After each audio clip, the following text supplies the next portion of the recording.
तिम्रो नाम चाहिँ के रे? रोहित। रोहित के तामाङ। अनि घर चाहिँ कहाँ रे तिम्रो? कहाँ बाक्सिला कहाँ? कतिमा पढ्थ्यौ रे पहिला चाहिँ? अनि किन स्कुल चाहिँ छोडेको यत्रो उमेरमै? अनि मम्मी चाहिँ छोडेर जानुभएको कि हुनुहुन्छ? हुनुहुँदैन? पढ्नु मन लाग्छ के त? लाग्छ।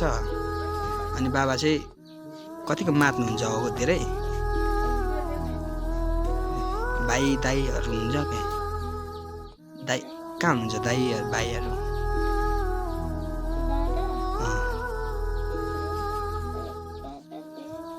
थाहा छैन? भाइ बहिनी दिदी हुनुहुँदैन?